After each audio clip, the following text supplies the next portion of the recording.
America అధ్యక్షుడు Donald Trump వాణిజ్య యుద్ధాలపై ఆందోళనతో ఆ దేశ జాబ్ మార్కెట్ డీలా పడింది. మే నెలలో అమెరికాలోని ప్రైవేట్ కంపెనీలు, ప్రభుత్వ సంస్థలు, స్వచ్ఛంద సంస్థలు కేవలం 1,30,000 మందిని ఉద్యోగాల్లో భర్తీ చేసుకున్నాయి. ఏప్రిల్లో ఈ సంస్థలు అత్యధికంగా 1,77,000 మందిని ఉద్యోగాల్లోకి తీసుకున్నాయి. ట్రంప్ వైఖరి వల్ల అమెరికా ప్రభుత్వం విధానపరమైన నిర్ణయాల్లో అనిశ్చితి ఏర్పడింది. హార్వర్డ్ లాంటి ప్రఖ్యాత యూనివర్సిటీ నుంచి విదేశీ విద్యార్థుల బహిష్కరణ, అమెరికా ప్రభుత్వ ఉద్యోగాల ప్రక్షాళన వంటి వ్యవహారాలతో గందరగోళం నెలకొంది. ఈ అంశాల ప్రభావంతో సందిగ్ధంలో పడిన అమెరికా సంస్థలు ఉద్యోగాల భర్తీలో కాస్త జోరును తగ్గించాయి. ఫలితంగా మే నెలలో ఉద్యోగాల భర్తీ గణనీయంగా తగ్గిపోయింది.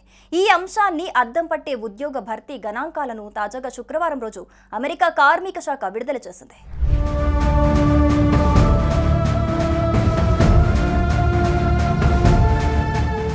ఈ పరిణామాల నేపథ్యంలో ప్రస్తుతం అమెరికాలో నిరుద్యోగ రేటు అత్యంత కనిష్ట స్థాయిలో 4.2% ఉందని ఓ సర్వేలో తేలింది. నిరుద్యోగ భృతి కోసం దరఖాస్తులు సమర్పిస్తున్న అమెరికన్ల సంఖ్య మే నెలలో గణనీయంగా పెరిగింది.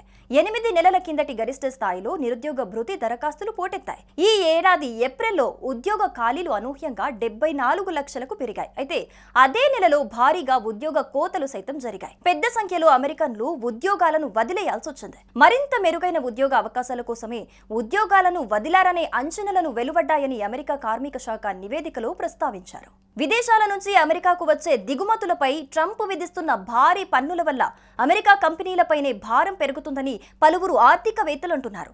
విదేశాల నుంచి దిగుమతి చేసుకునే ముడి సరుకులు, పరికరాలు, విడిభాగాలు, సామాగ్రిపై భారీగా విధిస్తున్న సుంకాల వల్ల అమెరికా కంపెనీల ఉత్పత్తి వ్యయాలు పెరుగుతాయని విశ్లేషించారు. ఈ ప్రతికూల ప్రభావాన్ని తట్టుకునే క్రమంలో ఆయా కంపెనీలు ఉద్యోగాల భర్తీని తగ్గిస్తాయని, అవసరమైతే ఉద్యోగ కోతలు విధిస్తాయని పేర్కొన్నారు.